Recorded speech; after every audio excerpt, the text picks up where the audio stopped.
Hello बच्चों, सब बच्चों गुड मॉर्निंग। ओके बेटा, आज की क्लास को स्टार्ट करते हैं। क्लास इंटर की मैथ के साथ टॉपिक है आपका त्रिविमीय ज्यामिति। तो आज की क्लास में देखेंगे आप सवाल नंबर 10 के एक्सरसाइज 11B के। ठीक है, तो आज की क्लास में 11 नंबर नहीं 10 नंबर के सवाल से क्लास को स्टार्ट करते हैं। इसके पीछे वाली क्लास में इसके पहले वाले सवाल हो चुके हैं। ठीक है, तो उस क्लास को जरूर ध्यान से एक बार देख लीजिएगा। ठीक है, उसमें फार्मूलों को भी बताया गया। ठीक है, तो देखिए 10 नंबर सवाल में लिखा हुआ है बिंदु। ठीक है, बिंदु दिया है आपको और एक बिंदु और दिया है। ठीक है, फिर आगे बोला है से गुजरने वाली सरल रेखा का सदिश समीकरण। बहुत इजी सवाल है। हमने ये सवाल नंबर 8 तक बताया था, 9 HW दिया था। उसके बाद बोला था जितने हो जाए उतने कर लेना। ठीक है, तो मोस्टली यहाँ पर जो बच्चे बैठे हैं उनके सवाल 10-11 तक हो चुके हैं। ठीक है, सारे हो चुके हैं। ठीक है, जितने हैं कंप्लीट हो चुके हैं। ये फिर भी मेरी इच्छाएं है बता दे, हो सकता है किसी बच्चों को ना आया हो। ठीक है, ओके, तो यहाँ पर देखो ये लिखा हुआ है, तो इसको क्या करना है, कुछ नहीं करना है। फार्मूला पता होना चाहिए जो कल की क्लास में बताया था। तो क्या करना है आपको, इसको सदिश रूप में लिख लेना है। क्या हो जाएगा बताइए, 2i cap 3j cap plus में 4k कैप। और इसको सदिश रूप में लिखेंगे तो क्या हो जाएगा, b वाले को, तो b वेक्टर बराबर हो जाएगा i कैप माइनस में 2j कैप प्लस में 3k कैप हो जाएगा। ठीक है, अब आपको लिखना क्या है, सदिश रूप बोला है ना। ठीक, अगर सदिश रूप में लिखेंगे क्या हो जाएगा, नहीं सदिश रूप नहीं, सदिश रूप में तो लिखा ही हुआ है। तो आपको बोला क्या गया, कहाँ गया सवाल, कहाँ गया, हाँ सदिश समीकरण लिखना है। हाँ, तो आपको यहाँ पे लिखना है सदिश, ठीक है, समीकरण। फार्मूला क्या होता है, फार्मूला क्या होता है, r वेक्टर बराबर a वेक्टर प्लस n, ठीक है, अब b वेक्टर। ठीक है, ये होता है आपका फार्मूला। रख दो सारे बिंदु, यहाँ पे तो जाएगा r वेक्टर बराबर a में कितना है भाई 2i का प्लस में 3j का प्लस में 4k का। इतू सा सवाल था, बस हो गया, कुछ दम ही नहीं है इसमें। ठीक है, लो आ गया। ठीक है, बस इतना सा करना था आपको। ओके, नहीं 2 बिंदुओं से गुजर रही है। एक सेकंड देख ले पहले। अच्छा, देखो सबसे पहले इस क्वेश्चन में दम नहीं थी पर दम आ गई। देखो दम कैसे आ गई, इसमें बोला गया है 2 बिंदुओं से गुजर रहा है। ठीक है, तो 2 बिंदुओं से गुजर रहा है तो हम 2 बिंदु वाला फॉर्मूला लगाएंगे। ठीक है, यहाँ पे देखो थोड़ा सा चेंज करेंगे। देखो कल की क्लास में आपको बताया भी था, ये होता है एक समांतर जब देता है। ठीक है, यहाँ पर 2 बिंदु दिए हैं। ठीक है, जब 2 बिंदु देता है उसके लिए क्या लगाते हैं, यहाँ पे लिख लो पहले, 2 बिंदुओं से होकर गुजरने वाली रेखा का समीकरण। अगर ये लिखना चाहो तो ये भी लिख सकते हो, बाकी ये लिख सकते हो। ये देखो क्या है, इससे गुजर रही है, ये भी दोनों बिंदु से गुजर रही है। ठीक है, तो देखो यहाँ पर आपका कुछ नहीं, यहाँ फार्मूले में बदलाव आ जाता है। ठीक है, यहाँ पे हो जाता है v vector minus a vector इतना हो जाता है। ठीक है, और इसमें बदलाव हो जाएगा। ठीक है, b वेक्टर a माइनस का मतलब क्या है, इस b वाले से इसको माइनस करेंगे। ठीक है, देखो डायरेक्ट माइनस करके लिख दें। ठीक, दो कैसे करना है, i में से 2 जाएगा, कितना बचेगा बताइए। ठीक है, माइनस का i बचेगा। ठीक है, i का।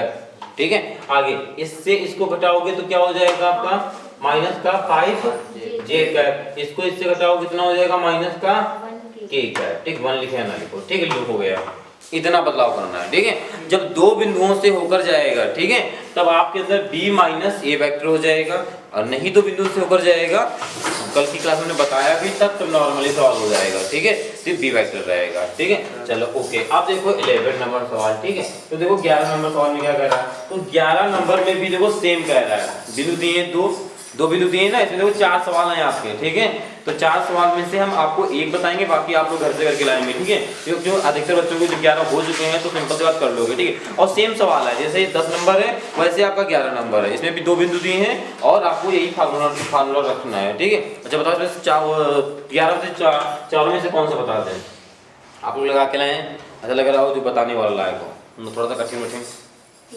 तीसरा बता दें। ठीक, देखो हम आपको तीसरा बताते हैं। ठीक है, 11 नंबर सवाल में, बाकी आप HW में करके लाएंगे। ठीक है, ओके, ये हो गया आपका तीसरा। ठीक है, तो देखो तीसरे में बिंदु क्या दिए हैं, बिंदु आपको दिए -3 0 1, और बिंदु में कितना दिया है 1 -5 और 0। ठीक है, ये दिए हैं। इनका सदिश रूप में लिखेंगे तो क्या हो जाएगा बेटा, a वेक्टर बराबर -3 ठीक है, और प्लस में जीरो लिखो या ना लिखो, लिखना चाहो आई लिख दो पहले, जीरो लिखो या ना लिखो, ठीक है, जीरो का कोई महत्व नहीं है, ठीक है, लिखना चाहो तो ये जीरो जे कैप लिख सकते हो, ठीक है, प्लस में के कैप, और यहाँ पर बी वेक्टर की बात कर ले तो ये हो जाएगा आपका आई कैप माइनस में 5 जे कैप, और यहाँ पर जीरो के कैप हो जाएगा फिर, ठीक है। अब देखो यहाँ पर दो बिंदुओं से बोला है, ठीक है, तो यहाँ पे आपको लिख देना है दो बिंदुओं से होकर जाने वाली रेखा का समीकरण। देखो भाई हिंदी सब लोग लिख लेना, ठीक है, हिंदी हमारी मातृभाषा है, इस पे जरूर ध्यान देंगे, ठीक है, लिखते चलेंगे, ओके। अब देखो यहाँ पे फार्मूला क्या हो जाएगा, आर वेक्टर बराबर ए वेक्टर प्लस एन, और यहाँ पर बी वेक्टर और माइनस का ए वेक्टर, ये हो जाएगा फार्मूला, ठीक है। तो यहाँ पे आर वेक्टर बराबर ए वेक्टर की जगह ए वेक्टर के सारे मान उठा के रख दिए, प्लस में जीरो को लिखो या ना लिखो कोई फर्क नहीं पड़ता, ठीक, प्लस में सीधे के कैप लिख दो, ठीक है, प्लस, ओके। आगे ठीक है, बी में कितना है आपके पास, ये इससे घटा दो, ठीक है, घटा के डायरेक्ट लिख दो, ठीक है, इसको इससे घटाओगे तो यहाँ माइनस माइनस प्लस हो जाएगा, ठीक है, फिर कितना हो जाएगा आपका 4i कैप, ठीक है। चलो यहाँ पे माइनस है, यहाँ माइनस काम करोगे तो ये क्या रहेगा, माइनस का 5 ही रहेगा, ठीक है, ओके, क्योंकि जीरो आप माइनस करोगे फर्क नहीं पड़ने वाला से, ठीक। आगे आपका माइनस का यहाँ पे क्या हो जाएगा, के कैप, ठीक, ये घटा लिया, ठीक, ये हो जाएगा आपका, ठीक है, सदिश समीकरण, ठीक है, किसकी अपेक्षा हो जाएगा ये सदिश समीकरण, दो बिंदुओं से, ठीक है, होकर जाने वाली का, ठीक है, ओके, इसे नोट कर लीजिए। फिर देखते हैं इसके बाद आपका 12 नंबर सवाल, ओके बेटा, देखते हैं सवाल नंबर आपका है 12। देखिए 12 नंबर सवाल में क्या लिखा हुआ, तो 12 नंबर सवाल में लिखा है एक रेखा का कार्तीय समीकरण दिया है, एक रेखा है इसका कार्तीय समीकरण दिया है, और इस बार आपको निकालना है रेखा का सदिश समीकरण, ठीक है। अभी तक आप क्या कर रहे थे, समीकरण दे रहा था, ठीक है, उसके बाद कार्तीय समीकरण भी निकाल ले रहे थे, ठीक है, इस बार उल्टा हो गया काम, ठीक है, कार्तीय समीकरण दे दिया है और आपको सदिश समीकरण निकालना है, ठीक है। चलो अब इसकी हम तुलना कराते हैं, की तुलना कराते हैं किससे, की तुलना किससे कराते हैं, यहाँ पर x माइनस x1 अपॉन में a, ठीक है, और यहाँ पे कुछ भी लिख सकते हो, यहाँ पे y माइनस y1 अपॉन में b, ठीक है, ओके, ठीक, और यहाँ पर हो जाएगा z माइनस z1 अपॉन में c करा दें। तो यहाँ पे जो वैल्यू मिल जाएगी वो x1 की मिलेगी, x1 की कितनी मिलेगी, -2, ठीक है, और y1 की मिलेगी 3, ठीक है। अच्छा यहाँ पे ध्यान से देखना, ठीक है, यहाँ पे क्या है माइनस, यहाँ पर क्या है प्लस, तो वैल्यू क्या मिलेगी माइनस की, ठीक है, नहीं ऊपर क्यों मिलेगी, कंपेयर टू, मान लीजिए माइनस x इधर लेते हैं और उधर भी माइनस का बराबर में 2 ले लेते हैं दोनों, तो माइनस माइनस कट जाएगा, अच्छा हाँ यहाँ पर प्लस आएगा, ठीक है, ओके। अब इससे कर रहे हैं माइनस का, यहाँ पे क्या हो जाएगा माइनस, ठीक, आगे क्या कर लेंगे हम z1, तो z1 की क्या मिल जाएगी, ठीक है, प्लस का 4, ठीक है, ध्यान से लिखना ये चीज, ठीक है। अब इसी प्रकार हम दूसरी बात कर लें, यहाँ पर a की वैल्यू कितनी हो जाएगी 2, b की वैल्यू कितनी हो जाएगी 2, और c की वैल्यू कितनी हो जाएगी, अच्छा यहाँ पे 3 है क्या, अच्छा हाँ यहाँ पे 3 है, देखो आपका a की वैल्यू 3 है यहाँ पर, a b c, ठीक है। अब आपको लिखना है सदिश समीकरण, ठीक है। चलो फार्मूला क्या होता है आपका, आर वेक्टर बराबर ए वेक्टर, ठीक है, ए वेक्टर की ये बिंदु है, ठीक है, तो क्या हो जाएगा आपका 2i कैप माइनस में 3j कैप और प्लस में 4k कैप, ठीक है, और फिर प्लस n, देखो यहाँ पे n भी हो सकता है, लैम्डा भी हो सकता है, ठीक है, म्यू भी दे सकते हैं, ठीक है, आंसर में कोई दिक्कत नहीं लेना इस चीज की, ठीक है। यहाँ पे हो जाएगा b, ये क्या है आपका 3i कैप प्लस में 2j कैप और माइनस में 2k कैप, ये हो जाएगा आपका सदिश समीकरण, ओके। कार्तीय से आपका ये होगा सदिश समीकरण, ओके, ठीक है, इसे नोट कर लीजिए। और 12 का जो सेकंड नंबर है सवाल वो देखिएगा, ये 12 का ए है बेटा, ठीक है, और जो बी है 12 का, देखो जो 12 के बी में है क्या, देखो सेम सवाल है, सिर्फ संख्याएं बदली हैं और क्या है वह सब कुछ वही रहा है, ठीक है। 12 की अगर हम सेकंड की बात कर लें, बी की तो सेम सवाल है, तो कर लेंगे ना, उम्मीद है, चलिए ठीक कर लेंगे ना, चलिए अगर आप यस बोल रहे हैं तो इसको HW लिख लीजिए, ठीक है, ये आपके लिए फिर HW है, ठीक है, ओके, नोट करिए पहले आप। ओके बेटा, देखिए सवाल नंबर आपका 13। देखिए सवाल नंबर 13 में क्या लिखा हुआ है, तो 13 नंबर जो सवाल में लिखा है उसको लिखा हुआ देखते हुए देखिए आप लोग एक चीज पहले देखिएगा, फार्मूले देखिएगा, फिर सवाल नंबर 13 देखिएगा, ठीक है। 13 बाद में पहले कुछ फार्मूलों को देखेंगे, ठीक है। तो स्टार्ट करते हैं। कुछ फार्मूले हैं जो आगे सवालों में यूज होगा, ठीक है। 13 के बाद जो है यूज होगा, जैसे आपका मध्य कोण निकालना होगा, दूरी निकालनी होगी, ठीक है, दो रेखाओं के बीच, ठीक है। ऐसे फार्मूलों को पहले देखते हैं, उसके बाद चर्चा करते हैं सवालों पर, ठीक है। तो सबसे पहले देखते हैं दो रेखाओं के मध्य कोण, ठीक है। तो क्या देखते हैं, दो रेखाओं के मध्य कोण को देखते हैं पहले, ठीक है। जब दो रेखाओं के मध्य कोण बनेगा कैसे, पहले इसको समझते हैं। तो यहाँ पे आपको पता है ये x अक्ष, क्योंकि आप 3D पढ़ रहे हैं, ठीक है, ये 3D पढ़ रहे हैं, तो x अक्ष, y अक्ष और z अक्ष आपको चाहिए ही, ठीक है। ये y और ये आपका z, ठीक, ये अक्ष चाहिए, x y z, ठीक है। अब यहाँ से मान लीजिए, ठीक है, देखो मान लीजिए यहाँ से कोई A बिंदु गया है, ठीक है, और एक यहाँ से रेखा गई है B, या ऐसे मान लीजिए A1 कह दीजिए या ऐसे A2 कह दीजिए, ठीक है। अब इसके बीच में जो यहाँ पे कोण बनेगा, इस फार्मूले को ज्ञात करना है, ठीक, अल्फा कोण, ठीक है, ठीक, ये अल्फा बनना है कोण, ठीक है, इसको, ठीक है। तो यहाँ पे क्या करेगा, आपको कुछ बिंदु देगा, जैसे A1 पे मान लो बिंदु दे सकता है, कुछ भी मान सकते हो, x1 y1 z1 मान सकते हो, ठीक है, ये आपको बिंदु दे देगा, ठीक है। मान लो इसमें बिंदु देने का मतलब संख्याएं देगा, तो 3 4 5 संख्याएं होती है वैसे देगा, ठीक है, ओके। अब यहाँ पे क्या दे सकता है, यहाँ पे अगर x2 y2 मान लो, y2 और यहाँ पर z2 ये आपको बिंदु देगा, ठीक है। अब यहाँ पे आपको बताएगा मध्य कोण ज्ञात कीजिए। अगर हम बात कर ले यहाँ पर A1 की, तो वहाँ पे आपके पास बिंदु क्या है, x1 y1 और z1, ठीक है। चलो अगर हम बात कर, अच्छा इसका सदिश रूप लिखना चाहें तो कैसे लिख सकते हैं, पता ना, इसका सदिश रूप बताइए कैसे लिख सकते हैं। तो A1 का वेक्टर लगा के, ठीक है, x1 i कैप प्लस में y1, ठीक है, y1 j कैप प्लस में z1 k कैप, ये तो लिखेंगे सदिश रूप, ठीक है भाई, उसका सदिश रूप लिखेंगे जो भी बिंदु देगा आपको, ठीक है। उसके बाद जैसे आपको दिया A2, तो A2 में कितना दे रहा है आपके पास, x2, y2 plus z2, sorry अभी कॉमा लगा लो, फिर से बाद में लगा लेंगे, ठीक है। अच्छा इसका जो सदिश रूप लिखेंगे तो क्या हो जाएगा यहाँ पर, A2 वेक्टर बराबर x2y कैप प्लस में y2 j कैप और प्लस में यहाँ पर z2 k कैप, ये हम लिख लेंगे, ठीक है। अब देखो मध्य कोण, ठीक है, तो वहां पर भी आपने जो डॉट वाली एक्सरसाइज पढ़ी थी 10 वाली ना, उसमें भी निकाला होगा, तो आपने ऐसे फॉर्मूला लिखा था, कैसे लिखा था बताइए, कॉस, बताइए क्या था आपका, कॉस अल्फा बराबर क्या था, a vector dot b vector upon में क्या था, हाँ ठीक, यही तो था, सेम फार्मूला यही है, कोई बदलाव नहीं है, ठीक है, सेम रहेगा। देखो बदलाव कितना आएगा, ठीक है। तो फार्मूला जो आपने लिखा था, क्या लिखा था, कॉस अल्फा बराबर, ठीक है, ए, तो यहाँ पे बड़ा ए दिया तो कोई दिक्कत नहीं, आप बड़ा लिख लोगे, और छोटा आएगा तो छोटा लिख दोगे, उसमें कोई दिक्कत नहीं, ठीक है। स्मॉल कैपिटल का फर्क है, और फर्क भी नहीं है, हमने यहाँ पे मान लिया ए, यहाँ पे स्मॉल ए कर दे, कोई दिक्कत नहीं है, ठीक है, उसमें ABCD WXY कुछ भी कर सकते हो, ठीक है। तो यहाँ पे देखो डॉट में था, तो यहाँ पर भी आप डॉट में कर सकते हो, ठीक है, यानी A वेक्टर, ठीक है, 1 dot B sorry A2 vector है, जो भी होगा उसको लिखेंगे, ठीक है, मेथड को समझेंगे, ठीक है। हम यहाँ पे मान लो PQ देते हैं तो यहाँ पर PQ हो जाएगा, ठीक है, कोई ये नहीं सोचेगा PQ कैसे आ गया, वहाँ पे A1 A2 था, ठीक है, ये बिंदु है आपके, ठीक है, इसलिए मेथड को समझेंगे, ठीक है, पहले बात को।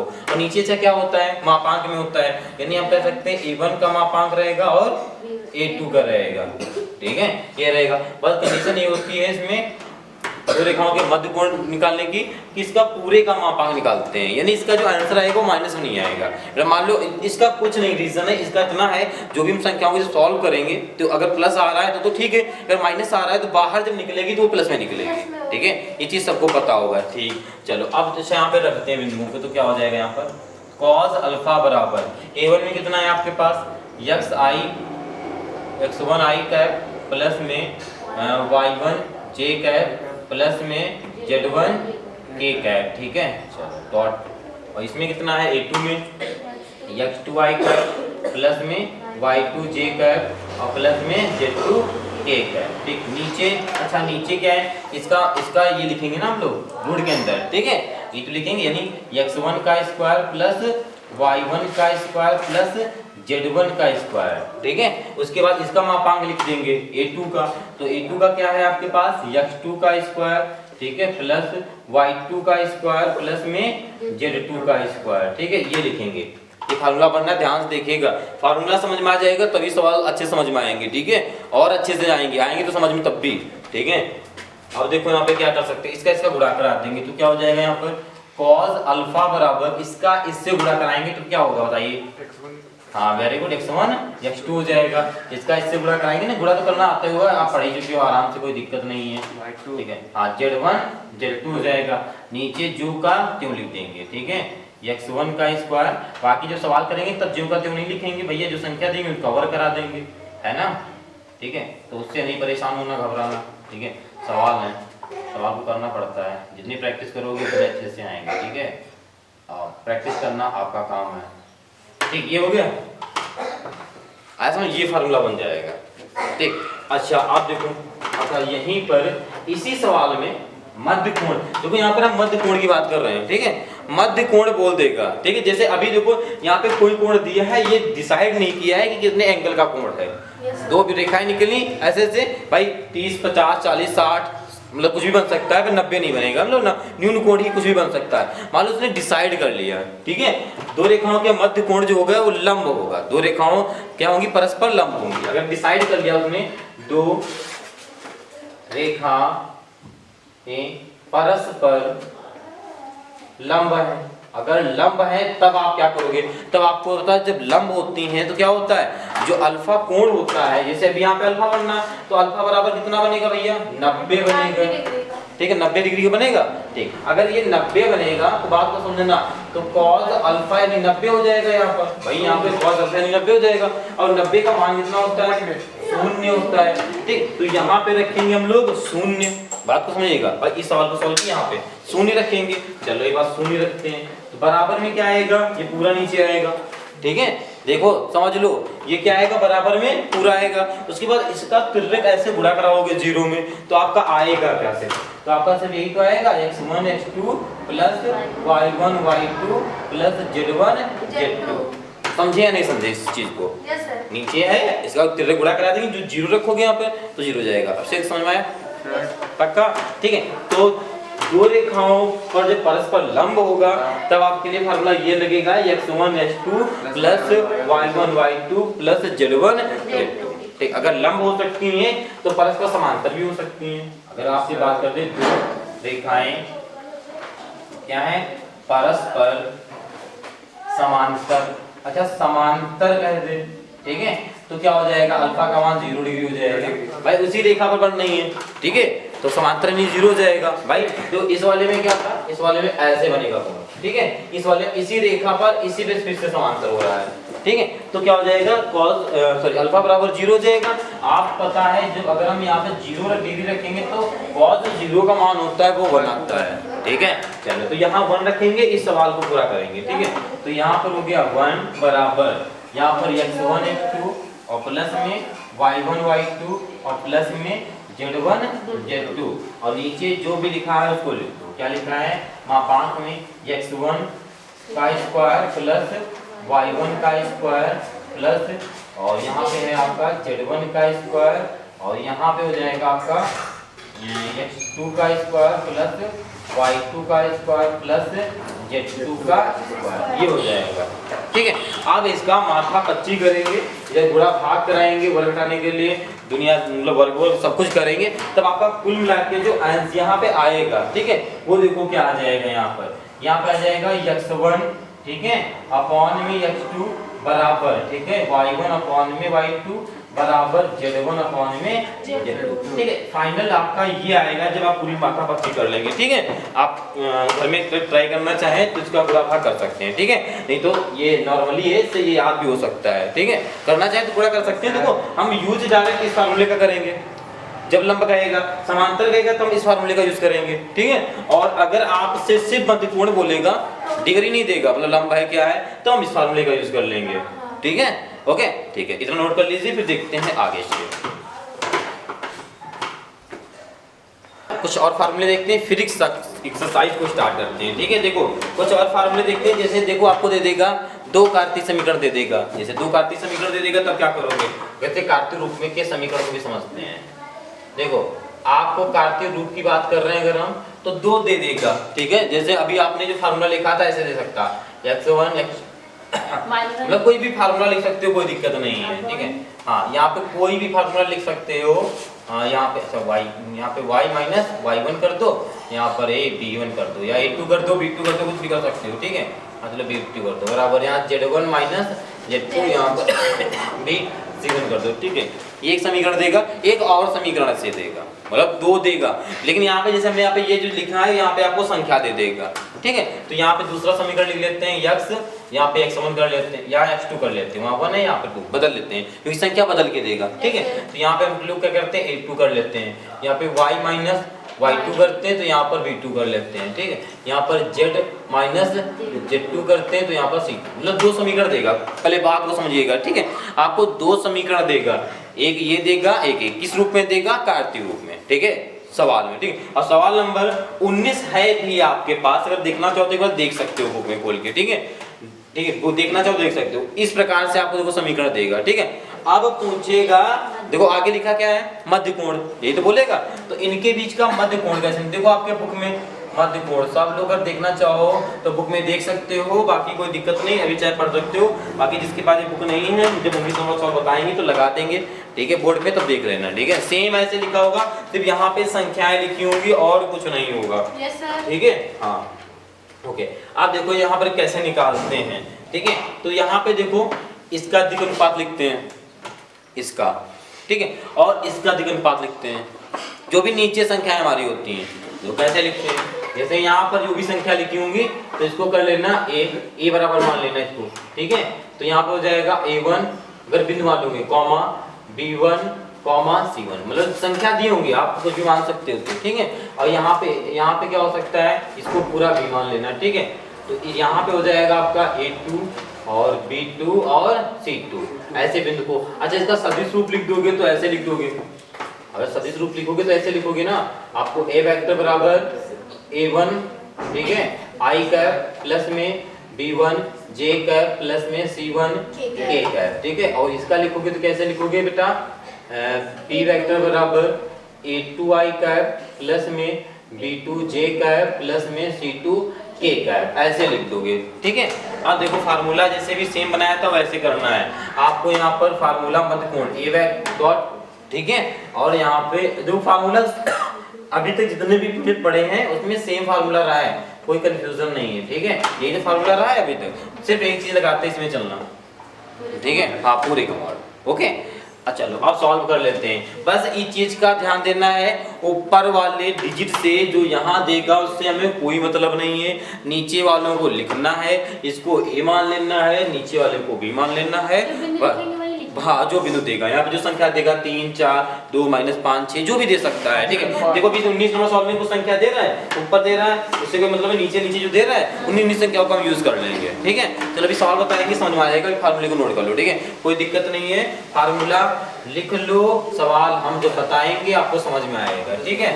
मध्य कोण है, ठीक है। अब देखो यहाँ पे मध्य कोण, यहाँ पे कॉस वो लिख लो अल्फा, ठीक है। अब देखो तो यहाँ पे क्या हो जाएगा बेटा, यहाँ पे लिख लेंगे हम लोग a1, ठीक है, i cap plus b1 j cap plus में c1 k कैप, डॉट कराएंगे, ठीक है। और यहाँ पे क्या हो जाएगा आपका a2 i कैप प्लस में b2 j कैप प्लस में c2 k कैप, और नीचे क्या हो जाएगा मापांक, ठीक है, a1 का स्क्वायर प्लस में b1 का स्क्वायर प्लस में c1 का स्क्वायर, ठीक। यहाँ पे हो जाएगा a2 का स्क्वायर प्लस में b2 का स्क्वायर प्लस में c2 का स्क्वायर, ठीक है भाई। पूरे का मापांक लगाते रहना, इसका गुणा कराओगे तो क्या आ जाएगा यहाँ पर a1 a2 प्लस में b1 b2 प्लस में c1 c2, जो गुणा कराएंगे। नीचे जो लिखा है इसको लिख दो यहाँ पे, ठीक है, c1 का स्क्वायर, और आगे यहाँ पे हो जाएगा आपका बेटा a2 का स्क्वायर प्लस में b2 का स्क्वायर प्लस में c2 का स्क्वायर, ठीक है। चलो ये फार्मूला बन जाएगा आपका मध्य कोण जब दो कार्तीय समीकरण दिए होंगे। ठीक है, कहने का मतलब देखो फार्मूला देखो ये वाला इसके पीछे वाला भी सेम था, कोई दिक्कत नहीं है, फार्मूला सेम था। वहां पर अगर हम बिंदु A1 A2 मान लेते तो फार्मूला यही बन के आता। सिर्फ समझना है बात को, हम कौन से कितने बिंदु ले रहे हैं। ठीक है, ओके ठीक है, आया समझ में। चलो अगर मध्य कोण कहेगा, देखो मध्य कोण कैसे कहेगा, ये x अक्ष है, ठीक है, ये आपका y अक्ष, ये आपका z अक्ष, ठीक है, इनके बीच में बना देगा जैसे भी बना हुआ था, ऐसे कोई बना देगा, यहाँ का कोण बोलेगा मध्य कोण। अगर इनके बीच की दूरी बोल देगा, ठीक है, तो दूरी के लिए देखो क्या फार्मूला लिखेंगे। ठीक है, तो दूरी के लिए देखो क्या फार्मूला लिखेंगे, तो यहाँ पे आप दूरी लिखेगा तो और वही कार्तीय रूप में रहेगा। ठीक है, ओके, तो दूरी के लिए क्या लिख देंगे फार्मूला हम लोग। देखो अच्छा एक काम करते हैं, यहाँ पे तुमको बता देते हैं कैसे सवाल आएगा। ठीक है, इस प्रकार से कुछ सवाल आएगा, r वेक्टर बराबर, ठीक है, अभी आपने पढ़ा था a वेक्टर प्लस में n, यहाँ लैम्डा कर रहे हैं, क्यों कर रहे हैं लैम्डा पता है, क्योंकि लैम्डा इसमें ज्यादा पूछा जाता, बाकी n भी लिख सकते हो, कोई प्रॉब्लम नहीं है। ठीक है, इस सवाल में लैम्डा ज्यादा आता, हमने अभी बताया था ना, चाहे n लिखो चाहे लैम्डा लिखो चाहे म्यू लिखो। ठीक है, इसी प्रकार से आपको दूसरा भी समीकरण दे सकता है, a वेक्टर और प्लस में लैम्डा भी। अच्छा दोनों चीज दोनों सेम हो गए तो थोड़ा सा नाम बदला जा सकता है, कैसे बदल सकते हो, यहाँ पर A2 कर दो, सॉरी A1 कर दो, ठीक है, यहाँ B1 कर दो, यहाँ A2 कर दो, ठीक है, नाम बदल सकते हो। ठीक है, लैम्डा सेम रहेगा, n रहेगा तो n रहेगा, लैम्डा रहेगा लैम्डा रहेगा। ठीक है, ये फार्मूला रहेगा। अब इसके बीच की जो दूरी याद करोगे, अगर बीच की दूरी, ओके बेटा देखिए नेक्स्ट सवाल है आपका 13 नंबर सवाल। देखिए 13 नंबर सवाल में क्या लिखा हुआ, तो 13 नंबर सवाल में आपका लिखा हुआ है दर्शाइए कि दिक को साइन, देखो आपको दिक को साइन दिए हैं। ठीक है, दिक को साइन क्या दिए हैं आपको, यहाँ पे देखो दिए हैं, और तो आपको दिए हैं वो आपको स्क्रीन बोर्ड पे दिख रहा होगा, बाकी आप लोग बुक में देख लीजिए, लिखा वाली तीन रेखाएं परस्पर लंब है। ठीक है, दिक को साइन L1 यही सब होता है ना, पता है ना आपको। देख तो क्या दिए हैं आपको, देखो 3 बार दिए हैं, तो एक काम करना, L1 दिया है आपको, बुक से देख लेना, L1 दिया है आपको 12/13। ठीक है, अगर हम बात करें M1 की तो वो दिया है आपको -3/13। ठीक है, अगर N1 की बात कर ले तो वो दिया है -4/13। ठीक है, इसी प्रकार आगे और दिया है L2 दिया है आपको 4/13 और M2 दिया है आपको 12/13 और N2 3/13। इसी प्रकार आपको L3 दिया है 3/13 आगे -4/13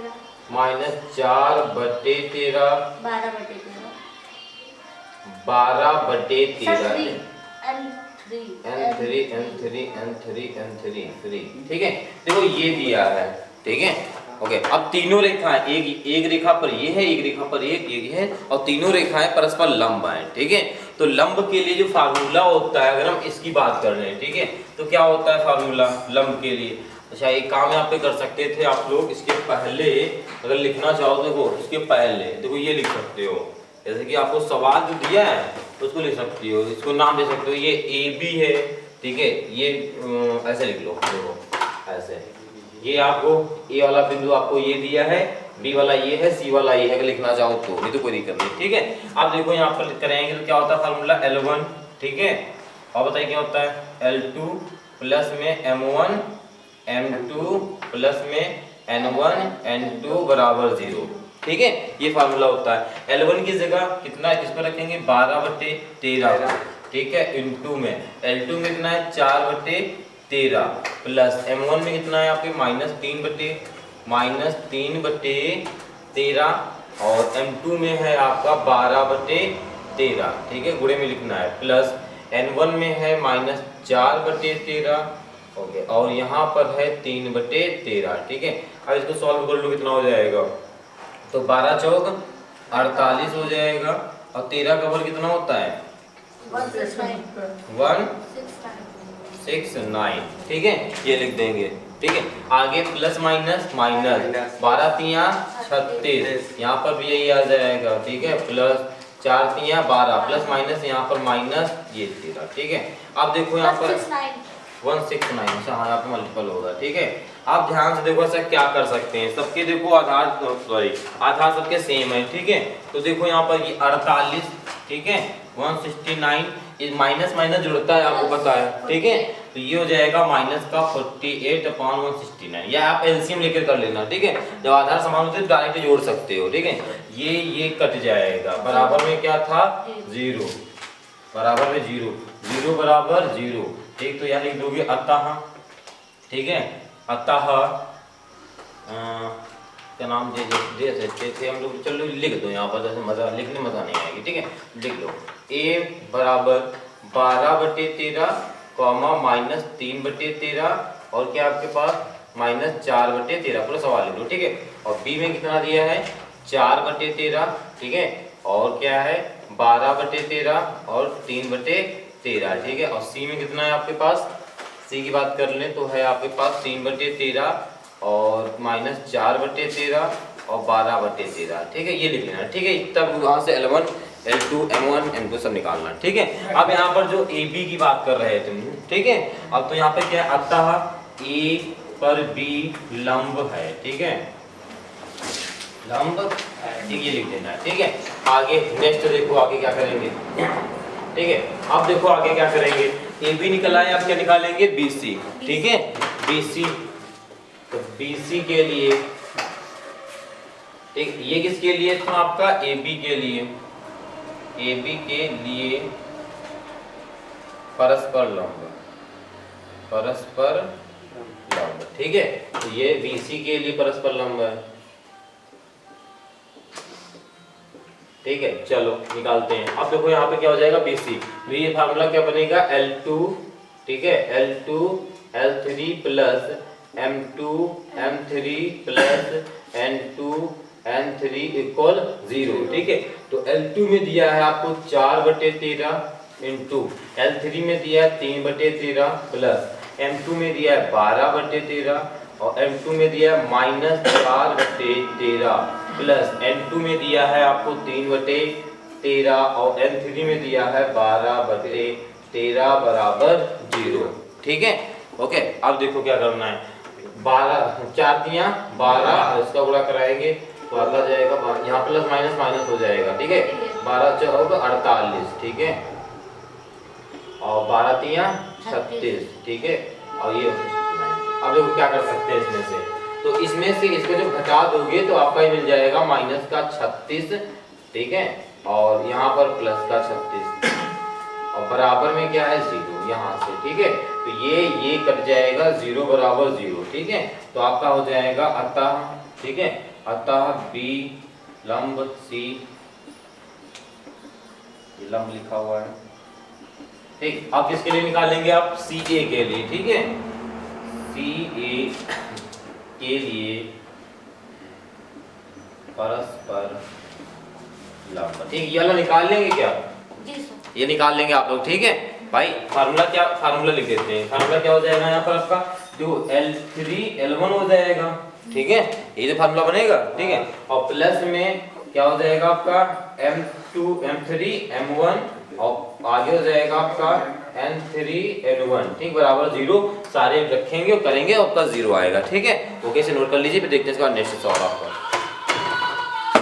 ओके बेटा, देखते हैं नेक्स्ट सवाल है आपका सवाल नंबर 14। देखिए 14 नंबर सवाल में क्या लिखा हुआ है, तो 14 नंबर सवाल में लिखा है दर्शाइए कि बिंदु, देखो आपको ये बिंदु दिए हैं, ठीक है, और उसके बाद लिखा हुआ है से होकर जाने वाली रेखा, जिससे होकर जाती है, ठीक है, उसकी बात कर रहा है, ठीक है, वो दिक् को साइन होते हैं, ठीक है, ये भी सुन लो होगा उससे।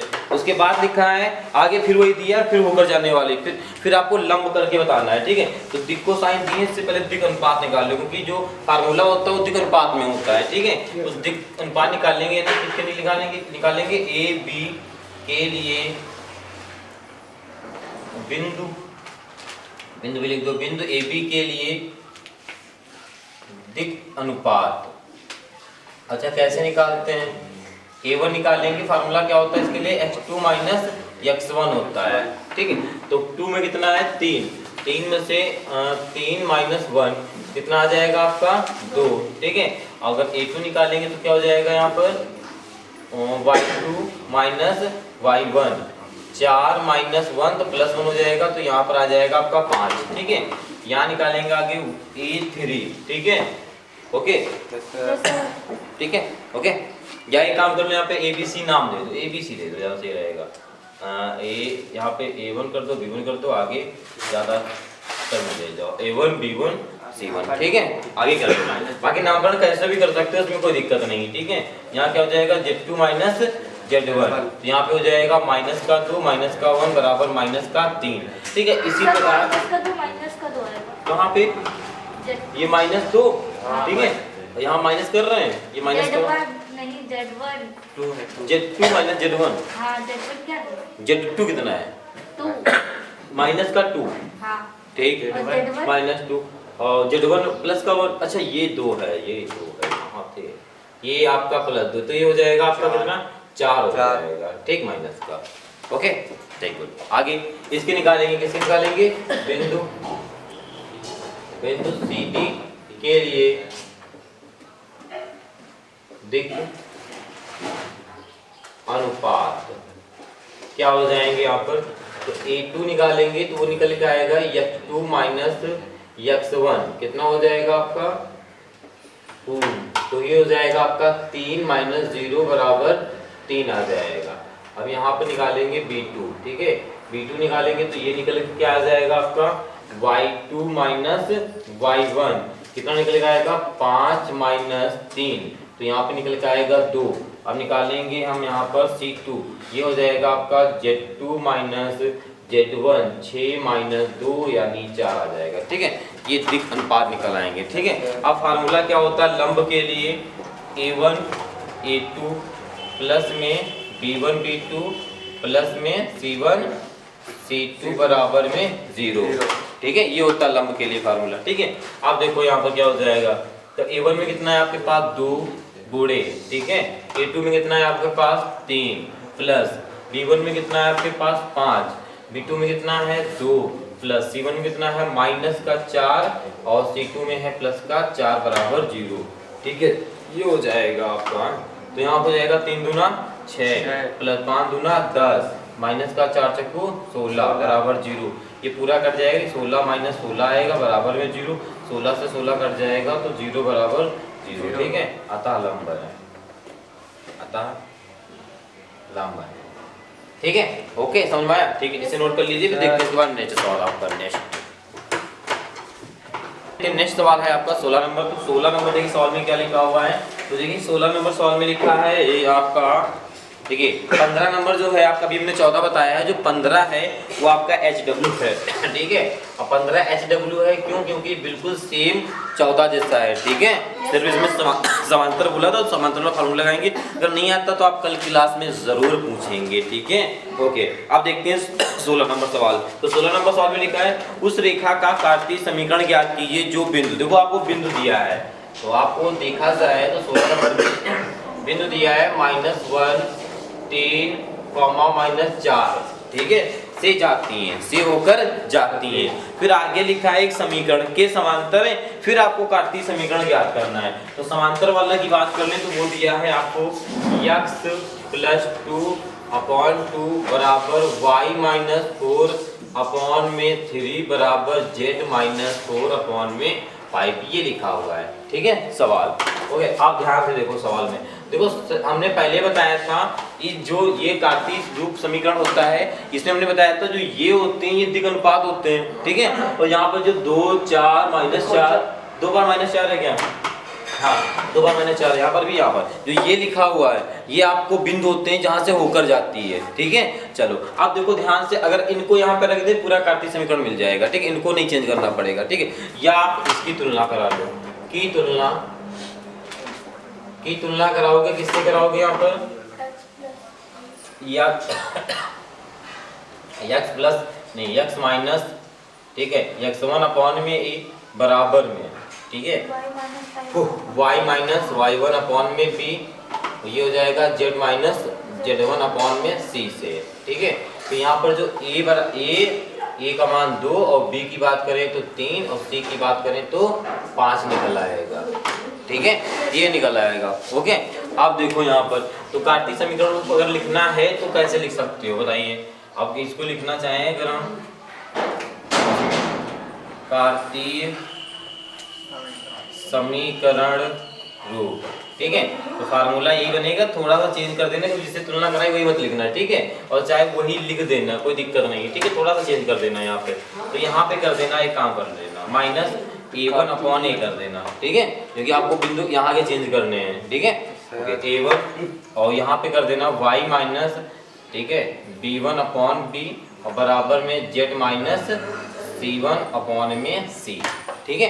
अब देखो यहाँ पर x माइनस, ठीक है, ये आपके बिंदु हो जाएंगे, क्या हो जाएंगे, -1, यहाँ पर +1 हो जाएगा, ठीक है, माइनस माइनस। और a में कितना है आपके पास 2 बराबर में y, ठीक, y, b में कितना है 3, आप 3 लिख दोगे, और नीचे b कितना है आपके पास 3 बराबर z माइनस c1 में कितना -4, तो यहाँ पर प्लस का 4 हो जाएगा, और c में है 5, ठीक है।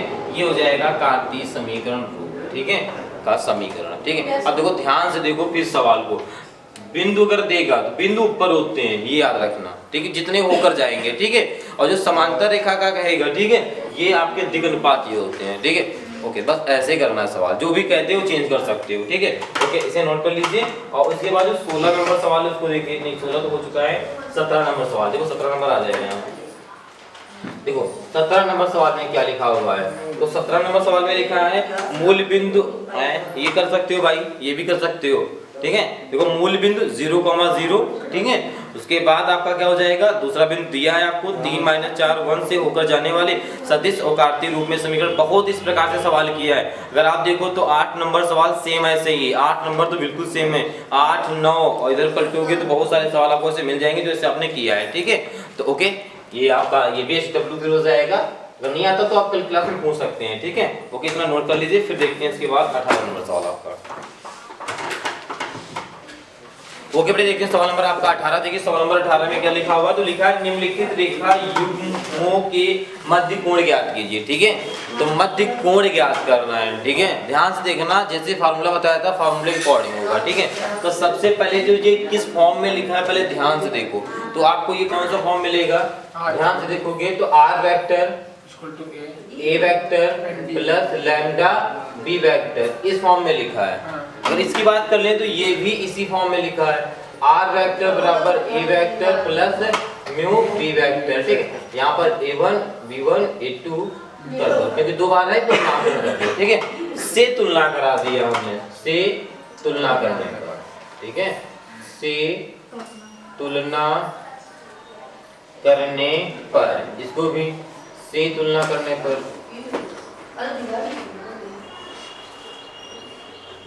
ठीक है, ये हो गया, ठीक है। तो यहाँ से हमें क्या मिलेगा, तो मध्य कोण के लिए हमें जो b1 मिलेगा वो कितना मिलेगा, i cap minus j cap plus में 3 कैप। अगर हम b2 की बात कर ले तो वो मिलेगा आपको 2i कैप माइनस में j कैप प्लस में 2k कैप मिल जाएगा, ठीक है। अब निकालेंगे हम लोग मध्य कोण, क्या निकालेंगे, मध्य कोण, ठीक है। नहीं a1 का नहीं है, ठीक है, सिर्फ यहाँ b1 b2 का निकालेंगे, ठीक है। उसी से सवाल को सॉल्व करेंगे, ठीक है। तो cos, ठीक है, अल्फा बराबर, चाहे थीटा भी लिख सकते हो, कोई जरूरी कि अल्फा ही लिखे, ठीक है, या फिर थीटा भी लिख सकते हो, ठीक है। कोण थीटा अल्फा कुछ भी बन सकता है, ठीक है। ओके, बीटा गामा कुछ लिखो, cos थीटा बराबर b1, ठीक है, वेक्टर, वेक्टर में लिख लो साइन को। अब देखो b1 वेक्टर डॉट में b2 वेक्टर अपॉन में, ये हो जाएगा आपका अपॉन में लिखो, रूट में बाद में लिखोगे, b1 वेक्टर का मापांक b2 वेक्टर का मापांक, ठीक है। ये फार्मूला है, ओके। अब रख दो यहाँ पे, तो b1 कितना है आपके पास, i cap minus j cap plus में 3k कैप। b2 की बात कर लें तो वो है आपके पास 2i कैप माइनस में j कैप प्लस में 2k कैप, ठीक। नीचे देखो मापांक का मतलब क्या होता है, पता है निकालना, सबको आता होगा, ठीक है। तो रूट के अंदर a स्क्वायर यानी 1 + 1 + 9, यहाँ पे क्या हो जाएगा 4 + 1 और यहाँ पर भी 4, ठीक है। ये क्या चल रहा है, cos थीटा बराबर चल रहा है, ओके। किसका पूरे का मॉड होता है, ये तो ये लगाते चलो, कोई दिक्कत नहीं है, ठीक, लो इसमें लगा लो, कोई दिक्कत नहीं, ठीक है।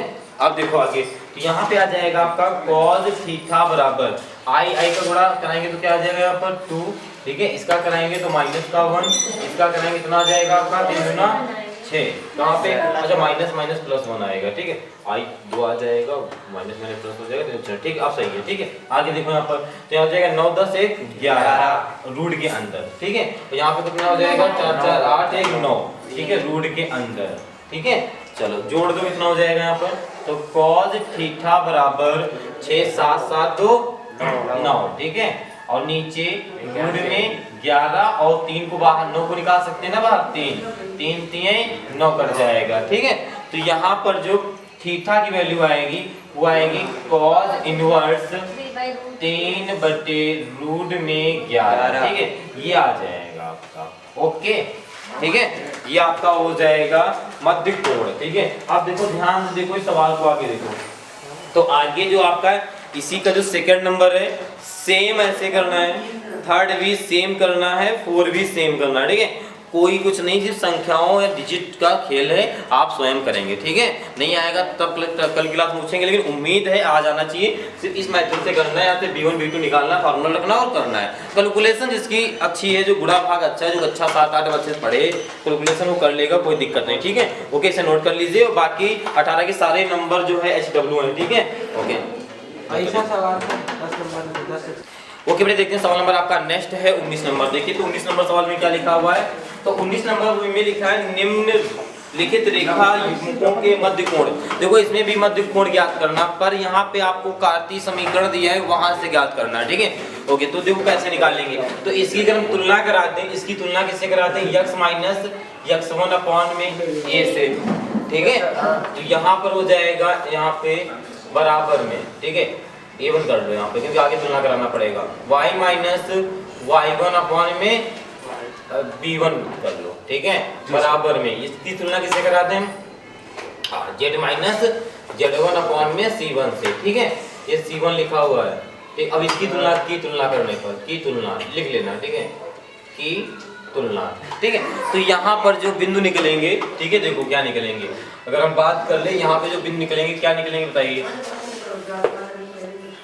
A1 बराबर माइनस 2, B1 बराबर 4 और C1 की बात कर ले तो 3, ये निकल के आएगा, ठीक है।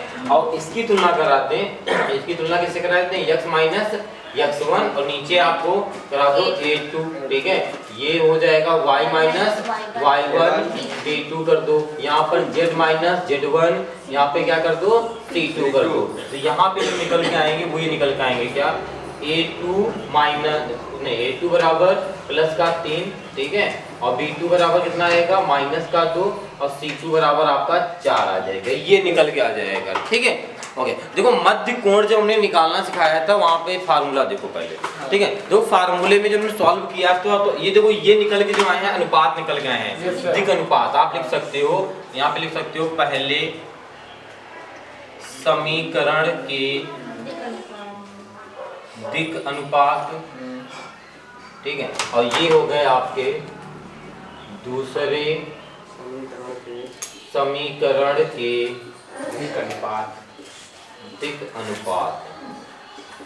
ठीक है, ये हो जाएंगे, ठीक है। जब हमने फार्मूला लिखाया था तो हमने वहां पे देखो पहले तो फार्मूला लिखाया था जो अभी हमने बताया था, उसके बाद गुणा करने पर A1 A2 plus B1 B2 plus C1 C2 फिर नीचे मॉड आता था, ठीक है, तो आप वो भी यहाँ पे फार्मूला लिख सकते हो। यहाँ पे देखो मध्य कोण है, मध्य कोण निकालना है, ठीक है, तो कैसे निकाल सकते हो, या तो इसको सदिश रूप में लिख लो, ठीक है, जैसे अभी जस्ट किया था, ठीक है, या तो आप डायरेक्ट ये फॉर्मूला लगा सकते हो A1 A2 प्लस में B1 B2, ये भी हमने लिखाया था, प्लस में C1 C2 और नीचे क्या हो जाएगा आपका A1 का स्क्वायर प्लस B1 का स्क्वायर प्लस में C1 का स्क्वायर, ठीक है, और दूसरे रूट में हो जाएगा आपका A2 का स्क्वायर प्लस में B2 का स्क्वायर प्लस में C2 का स्क्वायर, ठीक है, ओके। और या सदिश रूप में लिख लो, तो यहाँ पर वेक्टर में लिख लो, फिर इसका गुणा करो, यहाँ पे गुणा नीचे मापांक लिख दोगे, तो गुणा कराओगे तो आएगा तो यही, ठीक है, तो यहाँ पे देखो क्या हो जाएगा, इक्वल टू cos थीटा होता है, हाँ इक्वल टू cos थीटा ही है, देखो जगह नहीं तो यहाँ पे बना लेते हैं, cos थीटा तो होगा ही, ठीक है, तो यहाँ पे हो जाएगा आपका cos थीटा बराबर A1 में कितना है -2, A2 में कितना है आपके पास 3 प्लस B1 में है 4, B2 में है -2 प्लस C1 में है 3, C2 में है 4, ठीक है, नीचे हो जाएगा यहाँ पर A1 का स्क्वायर यानी -2 का स्क्वायर कर देंगे तो करते डायरेक्ट 4 लिखते हैं। 4 हाँ ठीक, वेरी गुड। यहाँ पर क्या हो जाएगा B1 का कितना हो जाएगा 4 16, ठीक है। और यहाँ पे BC1 का 3 3 9 हो जाएगा, ठीक है। यहाँ पर इसका स्क्वायर करेंगे तो A2 कितना है 3 का करेंगे 9 आएगा, प्लस में B2 कितना है -2 का करेंगे 4 आएगा, ये C2 कितना है 4 तो 16 आ जाएगा, ठीक है। इतना समझ में आया। आगे क्या करेंगे तो यहाँ हो जाएगा आपका cos थीटा बराबर 3 दूना 6 माइनस 4 दूना 8 और 4 दिया 12, ठीक है। और 4, ठीक है। अब यहाँ पे लोग क्या हो सकता है 30 29, ठीक है, ठीक है। और दूसरे में हो जाएगा आपका 20 29, यहाँ पर भी हो जाएगा 29, ठीक है। यहाँ पे हो जाएगा आपका cos थीटा बराबर, देखो इसको जोड़ दो कितना हो जाएगा 14 और प्लस में 12। अच्छा इसका से गुणा कराएंगे तो कितना आ जाएगा 29 आएगा ना। तो यहाँ पे आ जाएगा cos थीटा बराबर इसको घटाओ कितना आएगा माइनस का, ठीक है। देखो माइनस में कितना आ जाएगा। अच्छा देखो एक चीज हमने देखो इसमें जरूरत पड़ जाएगी मापांक की, ऐसा समझ में नहीं आया, ठीक है। ये पढ़ने जरूरत, ठीक है, ओके। सब में नहीं पड़ेगी, जिसमें माइनस का आंसर आ रहा है उसमें ही पड़ेगी, ठीक है। बाकी लगाते चलना ये आपके लिए अच्छी बात है, ओके। ये आ जाएगा माइनस का कितना आएगा बेटा माइनस का 2 और बटे में 29। अब मापांक से जब बाहर निकलता है तो ऋणात्मक संख्याएं भी क्या हो जाती हैं धनात्मक हो जाती है। तो 2 बटे 29 आएगा तो थीटा की वैल्यू आ जाएगी cos इनवर्स 2 बटे 29, ठीक है। ये हो जाएगा, ओके समझ में आया, ठीक है। इसे नोट कर लीजिए और आज की क्लास को यहीं तक रखते हैं। इस प्रकार से कुछ सवाल हैं, अगर आप लोग कर लेंगे तो बहुत अच्छी बात है। HW में नहीं आएगी तो कल की क्लास में यहीं से स्टार्ट कर लेंगे, ठीक है 19 से ही, ठीक है, ओके। लेकिन उम्मीद है कर लेंगे, ठीक है। तो कि आज की क्लास को यहीं तक रखते हैं, मिलते हैं कल की क्लास में इसके आगे के सवालों के साथ। सभी बच्चों से आज के लिए इतना और जय हिंद। जय हिंद सर।